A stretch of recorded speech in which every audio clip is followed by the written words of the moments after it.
আসসালামু আলাইকুম everyone, welcome to my channel Sadia blogs. আজকে আপনাদের সাথে আবারও সুন্দর মতো রেডি হয়ে বের হয়ে গিয়েছি, একটা ঘুরতে যাব। আজকে আমার সাথে যাবে আমার এক ফ্রেন্ড। যদিও আমাদের সাথে আর কয়েকটা ফ্রেন্ড যাওয়ার কথা ছিল, বাট তারা যায়নি। তো এই তো ফ্রেন্ডের জন্য অপেক্ষা করতে করতে ফাইনালি আমার সেই ফ্রেন্ডটা চলেও আসলো। আজকে আমরা দুইজনই একটু ম্যাচিং ম্যাচিং আউটফিট করার চেষ্টা করেছি। তো আজকে আমরা দুইজন মিলে চলে আসলাম বোভ গলফ ক্লাব গাজীপুর। এই জায়গাটা আপনারা অনেকে অনেক রকম ভাবে চিনে থাকেন, কেউ রিসোর্ট বলে, কেউ রেস্টুরেন্টও বলে, আবার অনেকে অনেক রকম বলে থাকে। বাট আমি আজকে আপনাদের এই জায়গা সম্পর্কে অনেকটা ইনফরমেশন দিব। তো শুরুতে গেট দিয়ে ঢুকতে একজনের এন্ট্রি দিতে হয়, তো আমি চলে গিয়েছিলাম এন্ট্রি দিতে গাড়ির, যেহেতু আমরা গাড়ি নিয়ে আসছিলাম তার জন্য। এখানে ঢুকতে কোনো এন্ট্রি ফি প্রয়োজন হয় না। তো এরপর আমরা এই তো এন্ট্রি করে ভিতরে ঢুকে গেলাম। আর এখানে অনেক জায়গায় অনেক রেস্ট্রিকশনও ছিল, আমি আপনাদেরকে আস্তে আস্তে বলবো। তো এই জায়গাটা অবশ্য অনেকেই দেখেছেন অনেক ভিডিওতে, তবে অনেক ভিডিও যারা করেছে তারা অনেকে টাকা খেয়ে অনেক কথা বলেছে, যেটা কিনা তাদের কথার সাথে কোনো মিল নাই। তো আমি আপনাদেরকে বলবো আস্তে আস্তে। তারপর এই যে মোটামুটি অনেকটা মানুষ ছিল। তারপর এই তো আমি আর আমার বান্ধবী একটু ঘোরাঘুরি করলাম, দেন চারপাশটা একটু ঘুরে ঘুরে দেখছিলাম। তবে এই যে দেখছেন এই জায়গাগুলোতে বেশি একটা যাওয়া যায় না। তো যে পাকা রাস্তাগুলো দেখছেন এখান দিয়ে হচ্ছে মানুষ ছবি তুলতে পারবে, হাঁটাহাঁটি করতে পারবে। ওই সবুজ জায়গাগুলোতে যাওয়া যায় না, এখানে নাকি কি খেলোয়াড়রা আসে খেলতে। তবুও আমার বান্ধবী গিয়েছিল একটু ভিডিও করতে, কিন্তু ওনারা হচ্ছে অ্যালাউ করেনি। তারপর এই যে দুই বান্ধবী একটু ঢং করছিলাম, তারপর ঢং করতে করতে ভাবলাম এখন রেস্টুরেন্টের ভিতরে যাব। রেস্টুরেন্টের ভিতরে গিয়েও আমাদের অনেক রেস্ট্রিকশনের সম্মুখীন হইতে হয়েছে। যেমন এই যে সিটগুলো দেখছেন এখানে নাকি বসা নিষেধ, এখানে নাকি তাদের ভিআইপি স্যাররা বসবে।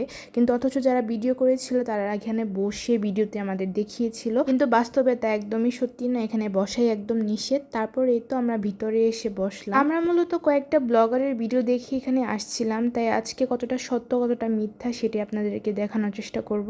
তারপর সবার একটা রিকমেন্ড ছিল যে এখানকার খাবারের প্রাইস নাকি অনেক, তবে খাবারটা কীরকম সেটা আমি আপনাদেরকে বলবো।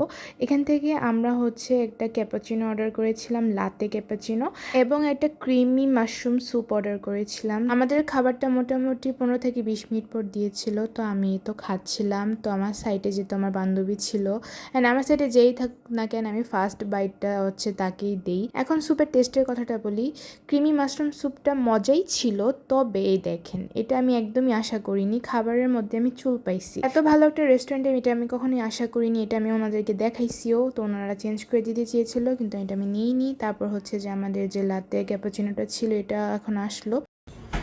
Simple coffee day. কদম বাড়িতে আমরা ঢুকে গেছি। হ্যাঁ, আমরা থেকে ঢুকে গেছিলাম। এটা ছিল একটু আপসেট হ্যাঁ। ব্যাপার না। কফি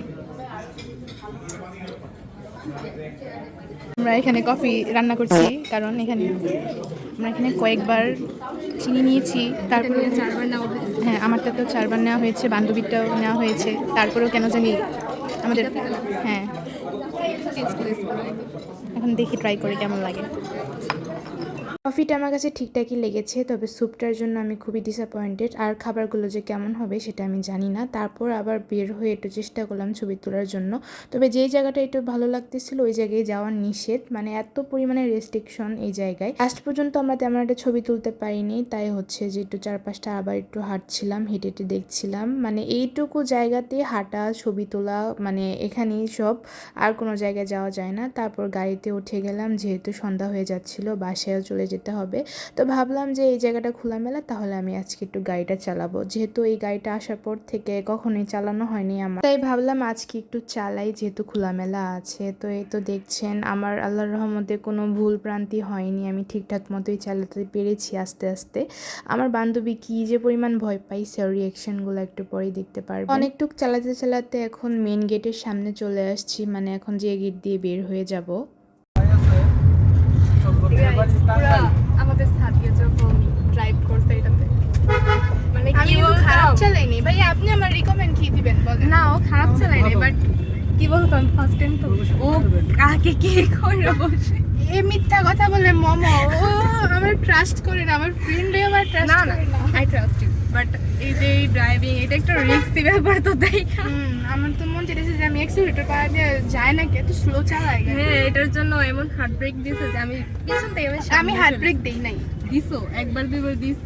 ভাইয়া জন বলছে যে আস্তে সফটলি, তাহলে তারপর আমি সফটলি দিছি। আমি চালাবো, তুই আবার আসিস। এই ছিল আজকের ভিডিও। বান্ধবীকে তারপর নামিয়ে দিয়ে বাসায় চলে যাচ্ছিলাম। তো সব মিলিয়ে আজকের জায়গার পরিবেশটা আমার কাছে ভালো লেগেছে, তবে এত পরিমাণে রেস্ট্রিকশন থাকায় আমার কাছে খুবই বিরক্তিকর লেগেছে। মানে সব জায়গায় যাওয়া নিষেধ ছিল, কোথাও বসাও নিষেধ ছিল। তবে সকালবেলায় আসলে নাকি ফ্রি পাওয়া যায়, তবে সকালবেলায় আসলে বিকালের ওয়েদারটা আপনি উপভোগ করতে পারবেন না। তো আপনাদের কাছে কেমন লেগেছে অবশ্যই জানাবেন। Thanks for watching.